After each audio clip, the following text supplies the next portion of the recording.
Business is not just about profits. Man does not live by bread alone, and success without integrity is worse than failure sometimes. Why am I telling you all this? I'm not going to make a speech before you stop me. Don't worry, no speech. I'm about to introduce a very special guest who's with us in the audience. Take a look.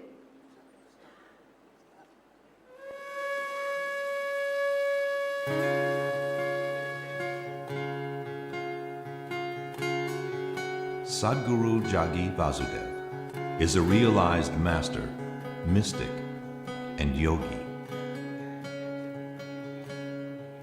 He has shown the way for people to attain to their natural joy and to live life with experience from one's own inner nature. His presence is filled with grace and compassion. Sadhguru's scientific approach towards spirituality and work towards the upliftment of humanity have received accolades worldwide. The words that come from him in intensity and utmost clarity, from his deep understanding and wisdom, can change the very core of the being. Belonging to no particular tradition, Sadhguru incorporates what is most valid for the modern person from the spiritual sciences. His work, an outpouring of his blissfulness, finds expression in the form of a ceaseless offering to help all beings. Available to all who are willing, Sadhguru's life is an invitation to the divine through individual transformation.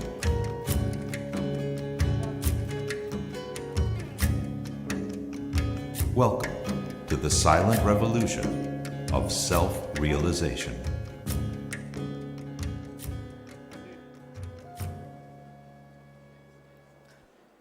Ladies and gentlemen, Sadhguru Jagi Vasudev is a spiritual leader. He's also a biker, a golfer, and certainly one of the wisest men you will meet in your life.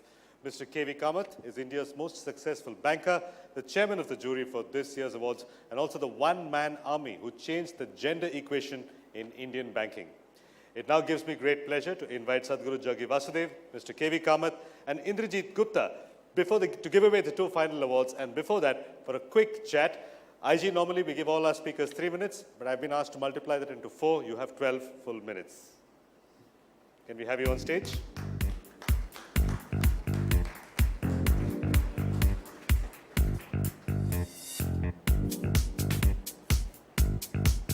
I missed that too, but let them collect the advice.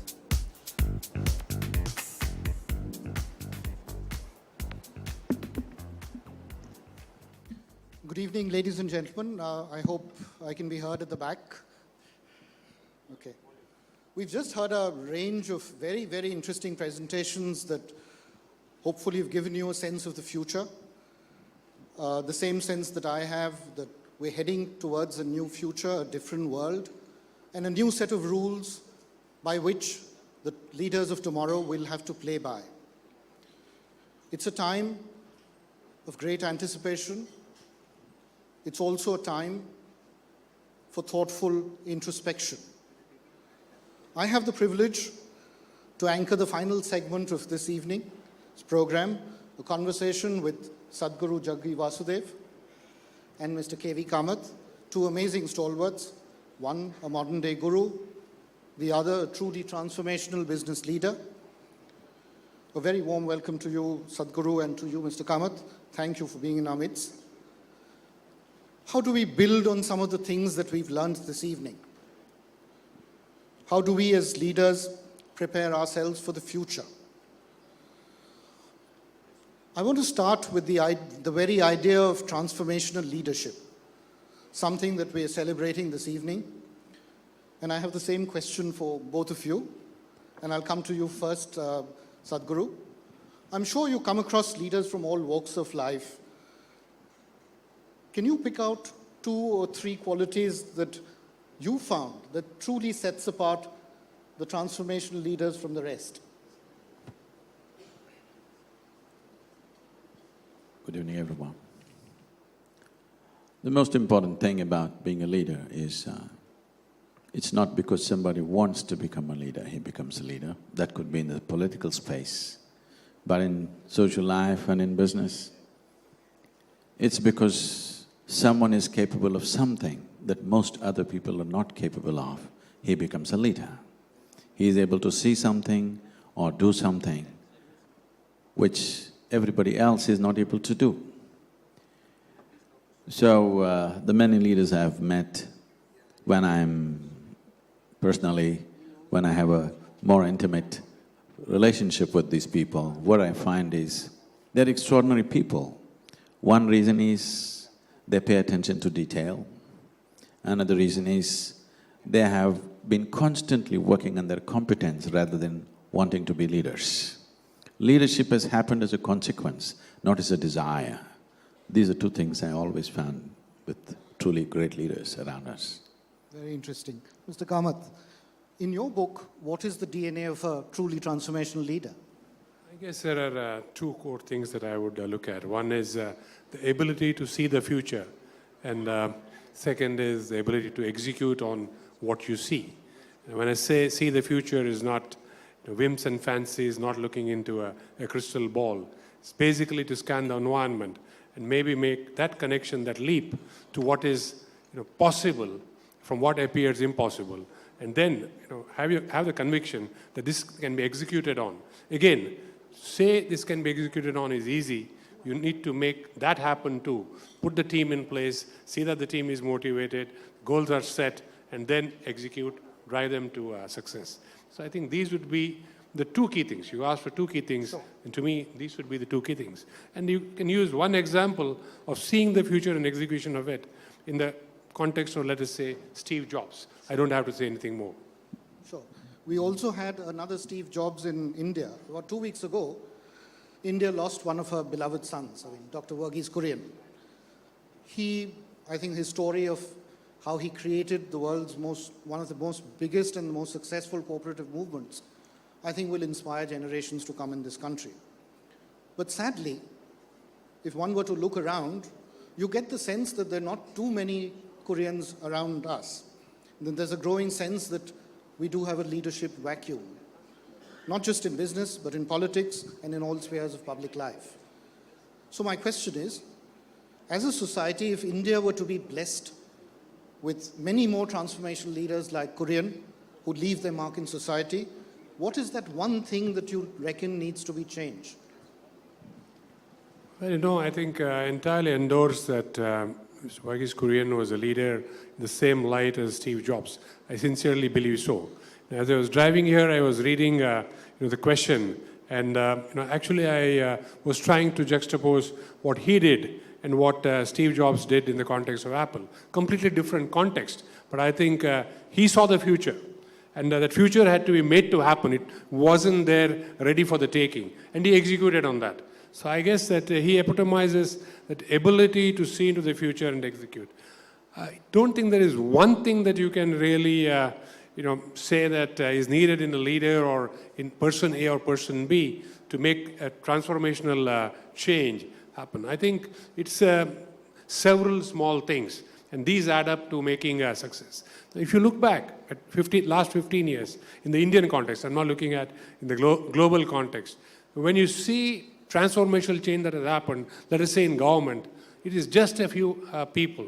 And they've happened from time to time. They've happened every 3-4 years. One transformational leader has happened, and you then see the benefits of that carried forward to the next 7-8 years. So I guess that I would stop looking at one quality and then try to look at a whole set of things that make this happen. Right.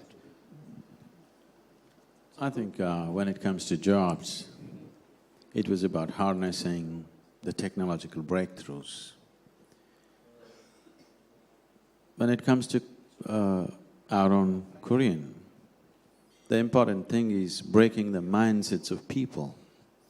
A very important statement that he made during his life was when people stood for…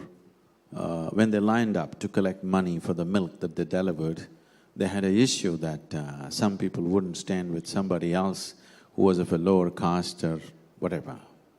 So he said, nobody has to stand with anybody, But if you want to pay paid, you got to be in this line. So it was more about breaking mindsets and establishing a movement. This is one thing we need to understand in a country like India. Whether it's a business idea, or a political idea, or a social idea, or an ecologically relevant idea, if it has to become nationwide, if it has to really touch people, it will not work as a policy. It has to be a movement. You have to somehow give it the quality of a movement, then only it touches everybody. Otherwise, however a great idea it may be, it still doesn't touch people because that's where Indian people still are. Right. Powerful. If you heard some of the presentations this evening, particularly what William Bissell or even Nitin Paranjpe talked about, the need for a wider and a different set of metrics that measure real progress. Now, if I were to play devil's advocate and argue that if we went with the kind of metrics that they suggest, that we'll often be left with intangibles. Now, what does that do to a school of thought that believes what you can't measure, you can't really manage? I know what I say now is going to be unpopular because we have the percentages already. Should businesses focus on their CSR or should they just focus on profit? I personally think businesses should just focus on profit. It is just that our perception of profit needs to evolve a little bit. Profit is not just about your, bi-monthly or quarterly balance sheet. Profit is about how your organization is being enriched in terms of what kind of talent is seeping into the organization, how development of human beings, the human infrastructure within the organization is growing, and how many people's lives are you touching, not through charity, but through business. See, the essence of modern business is expansion. Whether you manufacture a safety pin or a computer or a spacecraft, the important thing is you want to make sure all the 7.2 billion people use your safety pin, that's the thing. So, our idea of profit has to evolve, but business must be profit-oriented, otherwise it will just lose its… it's like saying, we want to play cricket but score is not important. Style is important. We will enjoy the style only if the score is good, not otherwise. Thank you. Inside boardrooms, Mr. Kamath, do you see enough clarity on this whole issue that we need a new set of metrics, a broader set of metrics to measure progress?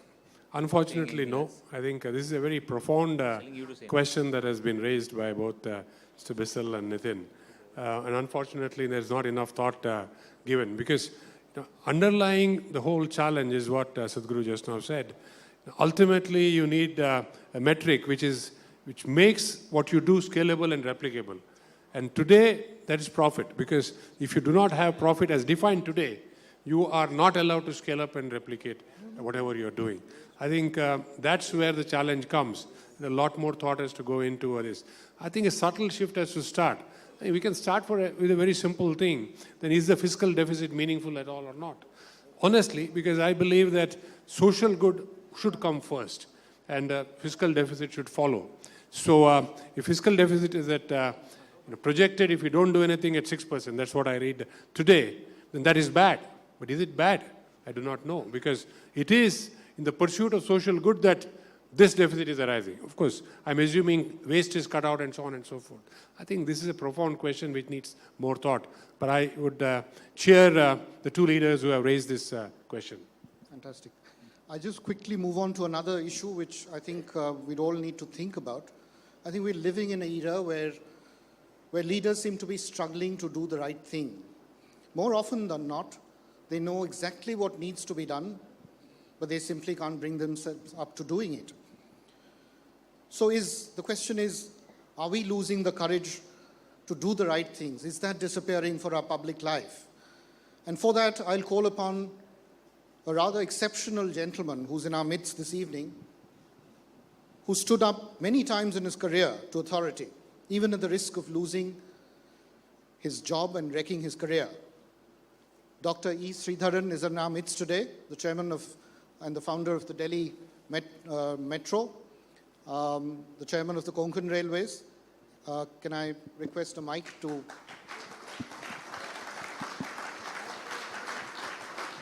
Dr. Sridharan. Thank you, sir, for coming all the way from Kochi to be in our midst. My question to you is, why are our public leaders so short on moral courage? Well, Indrajit Gupta, you are very, very right. I think there is a severe shortage of leaders who can stand up to politicians and to bureaucracy today. That is why we are not able to achieve much in our country. The main reason being that we are always hankering after some favors from politicians or some concessions from the bureaucrats so that we lose the focus on what we want to do. I think if we have the courage, if we have the integrity and the desire to do achieve what we want, it is possible to stand up and get things done. I think I have been largely successful in what I wanted to do. And that is how I've been able to complete the Konkan Railway on time and the Delhi Metro also very successfully. And with the success of Delhi Metro, it has been possible to spread the metro revolution to many other cities in the country as well. I think the time has come for people to stand up for a cause and then work for it. Dr. Sridharan, I have one more follow-up question. Can you kind of help us understand why it pays to do the right thing? You've demonstrated that many times in your career at great cost to your own personal growth. Any examples, any anecdotes that come to your mind that best illustrate the point? Oh, I have a number of instances like that where the politicians wanted something to be done and I was not obliging them and they were quite unhappy about it. They wanted to dislodge me from the position I was holding. But somehow, with God's grace, it was possible for me to pull through and get whatever I wanted to do. A number of such occasions had taken place. I mean, it's difficult to enumerate this in this audience now. Sure. Thank you. Thank you, Dr. Sridharan. That's in some ways, the crisis of leadership that we face, Sadhguru. And I wanted you to kind of respond. Are we losing the courage to do the right thing? Do you agree? Dr. Sridharan being here is a wonderful thing, and everybody knows what's been achieved. So leaving that apart, the disgrace for us as a nation is that we have only one Sridharan. Why is it that we don't have 1 million? It's because somewhere we have not set up the necessary ethos, necessary fundamentals to produce men like him.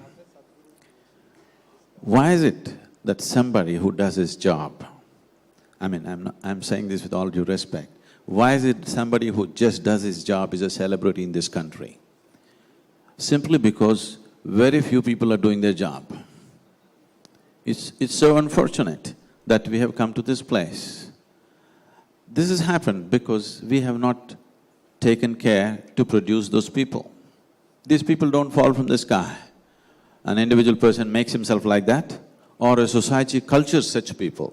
We have not cultured such people. Like just now, Akhil Gupta was saying, we will beat China, we got everything. Yes, that's true. There are many cultural advantages we have, many innovative advantages we have, but we have corruption. This is like saying, I'm very healthy, I'm doing really great, but I got cancer. Everything is fine with me, all the other parameters, but I got cancer, how am I going to get rid of that?